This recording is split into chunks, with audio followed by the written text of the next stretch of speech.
हर हर महादेव। पूर्णचंद्र की छाँव में मन को मिले प्रकाश। पौष पूर्णिमा पर्व ये हरले सारे कलेश। चमके ज्योति चंद्र की पावन पर्व महान। पौष पूर्णिमा संग लाए सुख शांति का दान। आप सभी को पौष पूर्णिमा की हार्दिक शुभकामनाएं। आज आप सुनेंगे पूर्णिमा व्रत के दिन सुनी जाने वाली कथा। और किसी भी कथा का शुभ आरंभ या कोई भी पूजा हो, भगवान श्री गणेश जी के साथ ही शुभ आरंभ होती है। तो सबसे पहले सुनिएगा गणेश भगवान की यह कथा।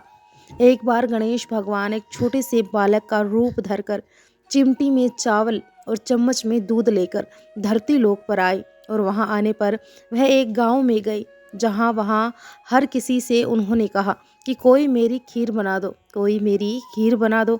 तो एक बूढ़ी माई बैठी हुई थी, उन्होंने कहा ला मैं बना दूं। अब वह छोटा सा बर्तन चूल्हे पर चढ़ाने लगी। तब गणेश जी ने कहा कि दादी माँ, छोटी सी भगोनी मत चढ़ाओ, आपके घर में जो सबसे बड़े वाला बर्तन हो ना, वही चढ़ा दो। अब बूढ़ी माई ने बालक का मन रखने के लिए वही किया और वह घर के भीतर गई और घर का सबसे बड़ा भगोना लाकर चूल्हे पर चढ़ा दिया। वह देखती ही रह गई कि उसमें जो थोड़े से चावल उस बड़े बर्तन में उन्होंने डाले थे, वह तो पूरा का पूरा भर गया है। अब गणेश जी ने कहा कि दादी माँ, मैं नहा कर आता हूँ, तब तक खीर तैयार हो जाएगी। और खीर तैयार हो गई थी। बूढ़ी माई के पोता पोती खीर खाने के लिए रोने लगे। अब बूढ़ी माई जब भी कुछ बनाती तो बिना गणेश भगवान को भोग लगाए कुछ नहीं खाती और ना ही किसी और को खाने देती थी। तब उन्होंने मन ही मन कहा कि गणेश जी, तेरा भोग लगे। ऐसा कहकर उन्होंने चूल्हे में थोड़ी सी खीर डाली और कटोरी भरकर खीर बच्चों को दे दी। अब बूढ़ी माई की पड़ोसन ऊपर से देख रही थी, तो बूढ़ी माई ने सोचा यह तो उस बालक से चुगली कर देगी। तो एक कटोरा भरकर उन्होंने उस पड़ोसन को भी पकड़ा दिया। अब बूढ़ी माई की बहू ने चुपके से एक कटोरा खीर खाया और कटोरा चक्की के नीचे छुपा दिया। अभी भी गणेश जी नहीं आए थे। अब बूढ़ी माई को भी भूख लग रही थी, तो उन्होंने भी एक कटोरा खीर का भरकर किवाड़ के पीछे बैठकर एक बार फिर कहा कि गणेश जी, आपको भोग लगे। ऐसा कहकर भोजन करना शुरू कर दिया और खीर भी खा ली। तब तक गणेश जी आ गए थे, तो बूढ़ी माई ने कहा, अरे गणेशा, खीर खा ले, मैं तो तेरी राह देख रही थी। अब गणेश जी ने कहा कि दादी माँ, मैंने तो पहले ही खीर खा ली। बूढ़ी माई ने कहा, खीर खा ली? अरे कब खाई तूने? तू तो यहाँ था भी नहीं। अब गणेश जी ने कहा कि जब तुम्हारे पोता पोती ने खीर खाई तब खाई थी, जब तुम्हारी पड़ोसन ने खाई तब खाई, और जब तुम्हारी बहू ने खाई तब मैंने खाई। अब तुमने खाई तो मेरा तो पूरा पेट ही भर गया। अब बूढ़ी माई ने कहा कि बेटा, और सारी बात तो सच है, पर बहू बिचारी का नाम मत लो, वो तो सुबह से काम में लगी हुई है, फिर भला उसने खीर कब खाई? तब गणेश जी ने कहा, अरे दादी, चक्की के नीचे देखो तो झूठा कटोरा पड़ा है, और तुमने तो मुझे भोग लगाया, लेकिन तुम्हारी बहू तो वैसे ही खा गई। अब बूढ़ी माई ने कहा कि अच्छा बेटा, घर की बात है, घर में ही रहने दो। अब बताओ तो जरा, यह बची हुई खीर का मैं क्या करूं? तो गणेश जी ने कहा कि पूरी नगरी जिमा दो। तो दादी ने पूरी नगरी जिमा दी, फिर भी खीर का बर्तन पूरा भरा ही था। जब यह बात राजा को पता चली तो बूढ़ी दादी को बुलाया और पूछा, क्यों री बुढ़िया, ऐसा बर्तन तेरे घर पर अच्छा लगेगा या हमारे घर पर? सोवे तो बूढ़ी दादी ने कहा कि राजा जी, आप ले लो। राजा ने खीर का बर्तन महल में मंगवा लिया। लाते ही जब उसमें से खीर मांगी तो खीर की जगह पर कीड़े मकोड़े, बिच्छू, कंचल हो गए और उसमें से दुर्गंध आने लगी। अब यह देखकर राजा ने बुढ़िया से कहा कि अरे बूढ़ी दादी, अपना यह बर्तन वापस ले जाओ, हमने तुम्हारा बर्तन तुम्हें वापस कर दिया। तब बूढ़ी माई ने कहा कि महाराज, अगर आप देते तो पहले ही कभी दे देते, यह बर्तन तो मुझे मेरे गणेशा ने दिया है। अब ऐसा कहकर बूढ़ी माई ने वह बर्तन वापस ले लिया और उनके हाथों में से लेते ही उस बर्तन की दुर्गंध दूर हो गई और सुगंध आने लगी।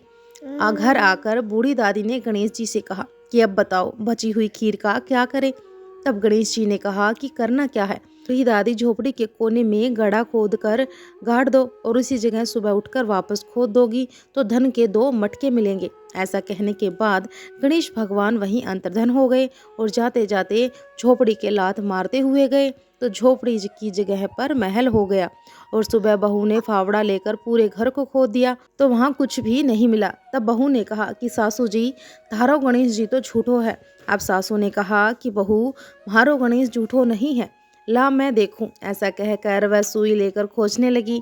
जब वह सुई से खोद रही थी तो टन टन करते 2 धन के मटके निकल आए।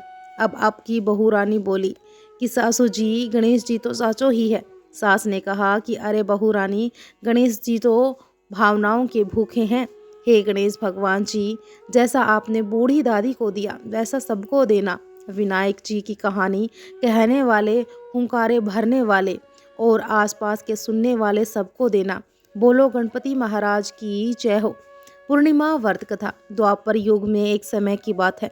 यशोदा जी ने श्री कृष्ण जी से कहा कि हे कृष्ण, तुम सारे संसार के उत्पन्न करता, पालन करता और संहार करता हो। आज कोई ऐसा व्रत मुझसे कहो जिसके करने से मृत्यु लोक में स्त्रियों को विधवा होने का भय ना रहे और यह व्रत सभी मनुष्यों की कामनाएं भी पूर्ण करने वाला हो। तब श्री कृष्ण कहने लगे कि हे माता, आपने अति सुंदर प्रसन्न किया है। मैं आपसे ऐसा ही व्रत को विस्तार पूर्वक कहता हूँ। सौभाग्य की प्राप्ति के लिए स्त्रियों को 32 पूर्णमासियों का व्रत करना चाहिए। इस व्रत के करने से स्त्रियों को सौभाग्य संपत्ति मिलती है। यह व्रत अचल सौभाग्य देने वाला और भगवान शिव के प्रति मनुष्य मात्र की भक्ति को बढ़ाने वाला है। तब यशोदा जी कहने लगी कि हे कृष्ण, सबसे पहले इस व्रत को मृत्यु लोक में किसने किया था, इसके विषय में भी मुझसे विस्तार पूर्वक बताओ। तब श्री कृष्ण कहने लगे कि हे माते, इस भूमंडल पर एक अत्यंत प्रसिद्ध राजा चंद्रहास से पाली अनेक प्रकार के रत्नों से परिपूर्ण कातिका नाम की एक नगरी थी। वहां पर धनेश्वर नाम का एक ब्राह्मण था और उसकी पत्नी अति सुशील रूपवती थी। दोनों ही उस नगरी में बड़े प्रेम से रहते थे। घर में धन धान्य आदि की कोई कमी नहीं थी, लेकिन उन्हें एक बड़ा ही दुख था कि उनकी कोई भी संतान नहीं थी। इस दुख से वह अत्यंत दुखी रहा करते थे। एक समय एक बड़ा तपस्वी योगी उस नगरी में आया और वह योगी उस ब्राह्मण के घर को छोड़कर अन्य सभी घरों से भिक्षा लाकर भोजन किया करता था। एक दिन वह योगी रूपवती से भिक्षा न लेकर किसी दूसरे घर से भिक्षा लेकर गंगा किनारे जाकर भिक्षा में मिले अन्न को प्रेम पूर्वक खा रहा था कि धनेश्वर ने योगी का यह सब कार्य किसी प्रकार से देख लिया और अपनी भिक्षा के अनादर से दुखी होकर धनेश्वर योगी से बोला कि हे महात्मा, आप सभी घरों से भिक्षा लेते हो किंतु मेरे घर की भिक्षा कभी नहीं लेते, इसका क्या कारण है? तब योगी ने कहा कि निसंतान के घर की भिक्षा पतितों के अन्न के समान होती है और जो पतितों का अन्न खाता है वह भी पतित हो जाता है। क्योंकि तुम निसंतान हो, इसीलिए पतित हो जाने के भय से मैं तुम्हारे घर की भिक्षा नहीं लेता।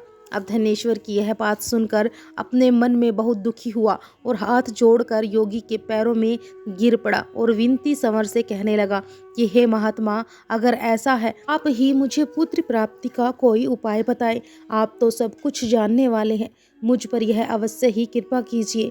धन की मेरे घर में कोई कमी नहीं, किंतु कोई पुत्र न होने के कारण मैं अत्यंत दुखी हूँ। आप मेरे इस दुख को दूर करें। अब यह सुनकर योगी कहने लगे कि हे ब्राह्मण, तुम देवी चंडी की आराधना करो। फिर घर आकर उसने अपनी पत्नी से सारा वृतांत कहा और खुद तपस्या करने के लिए वन में चला गया।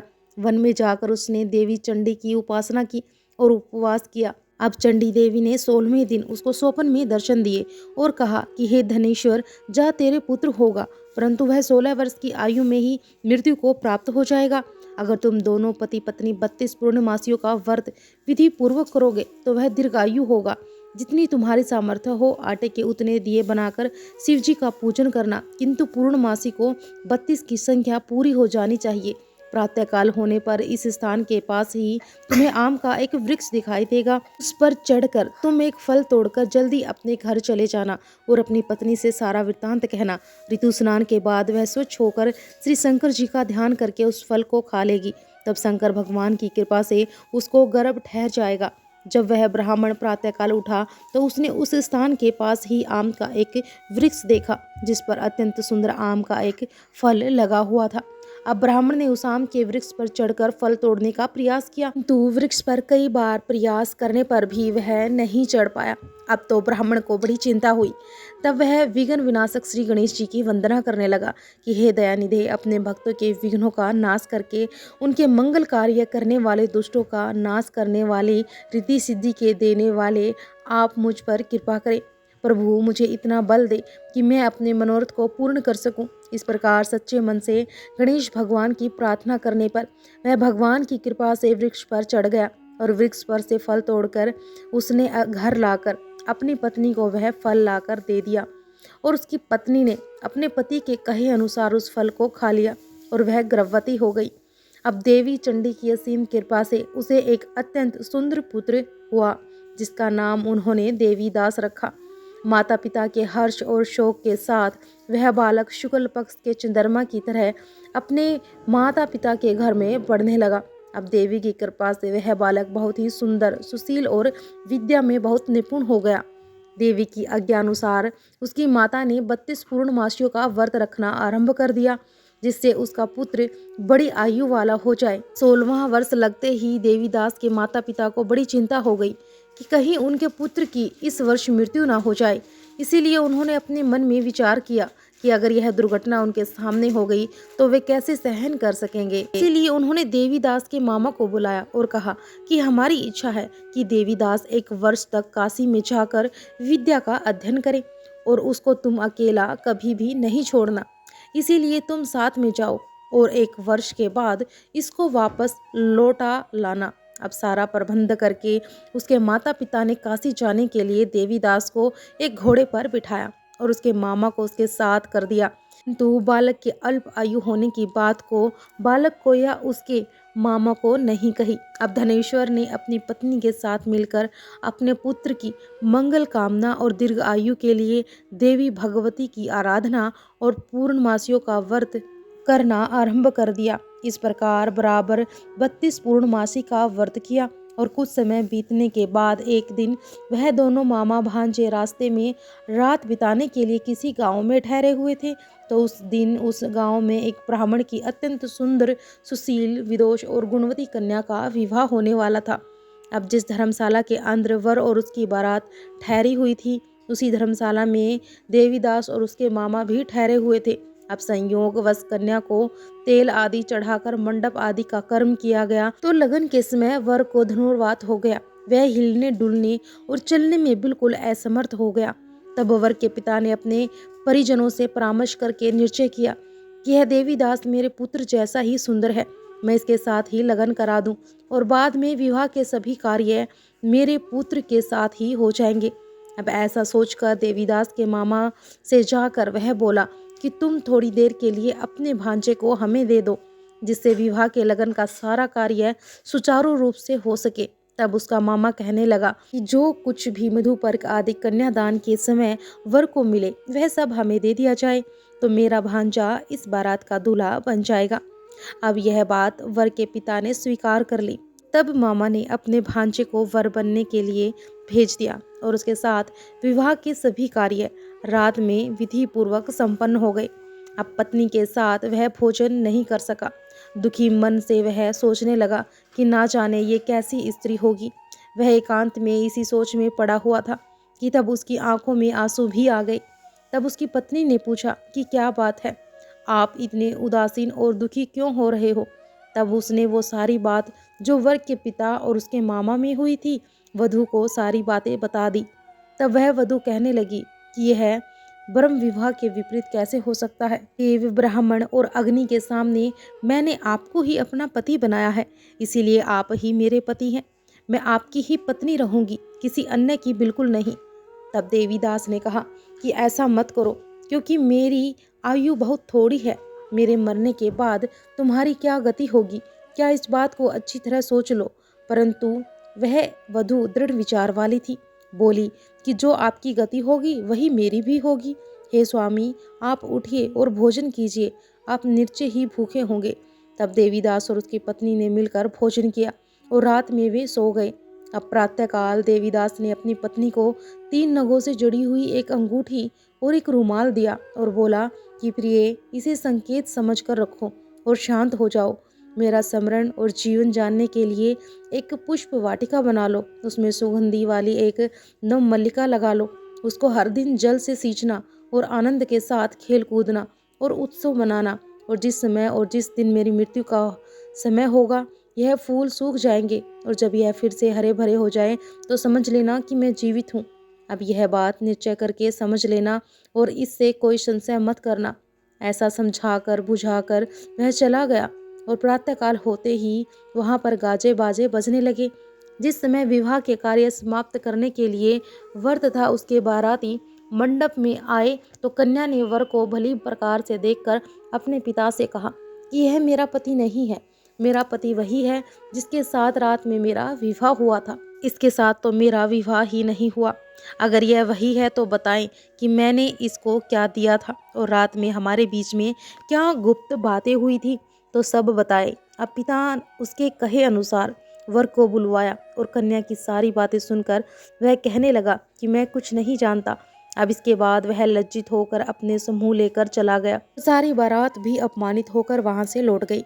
अब भगवान श्री कृष्ण आगे बोले कि हे माते, इस प्रकार देवीदास काशी विद्या पढ़ने के लिए चला गया और जब कुछ समय बीत गया तो काल से प्रेरित होकर एक सांप रात के समय उसको डसने के लिए वहां पर आया और उस विषधर के प्रभाव से उसके बिस्तर के चारों ओर से विष की ज्वाला से वह बिस्तर फिसैला हो गया। परंतु व्रत राजा के प्रभाव से उसको वह सांप काट नहीं पाया, क्योंकि पहले ही उसकी माँ ने 32 पूर्णमासी का व्रत रखा था। इसके बाद मध्याह्न के समय स्वयं काल वहां पर आया और उसके शरीर से उसके प्राणों को निकालने का प्रयास करने लगा, जिससे कि वह मूर्छित होकर धरती पर गिर पड़ा। अब भगवान की कृपा से उसी समय देवी पार्वती जी के साथ श्री शंकर जी वहां पर आ गए और उसको मूर्छित दशा में देखकर देवी पार्वती ने भगवान से प्रार्थना की कि हे प्रभु, इस बालक की माता ने पहले ही 32 पूर्णमासी का व्रत किया था, जिसके प्रभाव से ही भगवान आप इसके प्राण दान में दे दीजिए। अब देवी के कहने पर भक्त वत्सल्य भगवान ने उस बालक को प्राण दान में दे दिए और इस व्रत के प्रभाव से काल को भी पीछे हटना पड़ा और देवीदास स्वस्थ होकर बैठ गया। उधर उसकी पत्नी उसके काल की प्रतीक्षा किया करती थी। एक दिन उसने देखा कि उस पुष्प वाटिका में पत्र पुष्प कुछ भी नहीं रहे, सब कुछ सूख कर नष्ट हो गए। तो उसे बड़ा आश्चर्य हुआ, किंतु कुछ ही क्षण में वह सब वाटिका पहले की तरह हरी भरी हो गई। तब वह समझ गई कि उसके पति पुनर्जीवित हो गए हैं और यह देखकर वह बहुत प्रसन्न होकर अपने पिता से कहने लगी कि पिताजी, मेरे पति जीवित हैं, आप उनको ढूंढिए। जब 16वां वर्ष बीत गया तो देवीदास भी अपने मामा के साथ काशी से वापस अपने घर के लिए चल पड़ा। इधर उसके ससुर उसको ढूंढने के लिए घर से जाने ही वाले थे कि वह दोनों मामा भांजा वहीं पर आ गए और उसको आया देखकर उसका ससुर बड़े ही प्रसन्नता के साथ उसे अपने घर में ले गया और उस समय नगर के निवासी भी वहां इकट्ठे हो गए और फिर सबने निश्चय किया कि अवश्य ही इस बालक के साथ इसी कन्या का विवाह हुआ था। उस बालक को जब कन्या ने देखा तो पहचान लिया और कहा, यह तो वही है जो संकेत करके गए थे। फिर सब कहने लगे कि भला हुआ जो यह आ गया। तब सब नगरवासियों ने खूब आनंद मनाया और कुछ दिन के बाद देवीदास अपनी पत्नी और अपने मामा के साथ अपने ससुर के घर से बहुत सारा उपहार लेकर अपने घर की ओर चल पड़ा। जब वह अपने नगर के निकट गया तो कई लोगों ने उसे देखकर उसके माता पिता को पहले ही जाकर सूचना दे दी कि तुम्हारा पुत्र देवीदास अपनी पत्नी और मामा के साथ आ रहा है। ऐसा सुनकर पहले तो उन्होंने विश्वास ही नहीं हुआ, किंतु जब और लोगों ने भी आकर उनकी बात का समर्थन किया तब उन्हें बड़ा ही आश्चर्य हुआ कि इतने में ही देवीदास भी अपने घर पर पहुंच गया और देवीदास ने अपने माता पिता के चरणों में सिर रख दिया और उसकी पत्नी ने भी अपने सास ससुर के चरणों को स्पर्श किया। तो माता पिता ने अपने पुत्र और पुत्र वधू को अपने हृदय से लगा लिया और सबकी आंखों से प्रेम के आंसू बहने लगे और अपने पुत्र और पुत्र वधू के आने की खुशी में धनेश्वर ने बड़ा भारी उत्सव किया और ब्राह्मणों को भी बहुत सारा दान दक्षिणा देकर प्रसन्न किया। अब भगवान श्री कृष्ण कहने लगे कि माते, इस प्रकार धनेश्वर 32 पूर्णमासियों के व्रत के प्रभाव से पुत्रवान हो गया और जो भी स्त्रियां इसको करती हैं वे जन्म जन्मांतर में भी वैधव्य का दुख नहीं भोगती और सदैव सौभाग्यवती रहती है। यह मेरा वचन है, इसमें कोई संदेह नहीं है। यह व्रत पुत्र पात्रों को देने वाला तथा संपूर्ण मनोकामनाओं को पूर्ण करने वाला है। 32 पूर्णमासियों के व्रत करने से वृत्ति की सारी इच्छाएं भगवान की कृपा से पूर्ण हो जाती है। तो सब मिलकर प्रेम से बोलिए, श्री कृष्ण भगवान की जय हो, श्री विष्णु भगवान की जय हो। यह कथा आपको कैसी लगी हमें कमेंट बॉक्स में अवश्य बताइएगा और कथा को लाइक करके शेयर अवश्य कीजिएगा और कमेंट बॉक्स में जय विष्णु जरूर लिखिएगा। हर हर महादेव।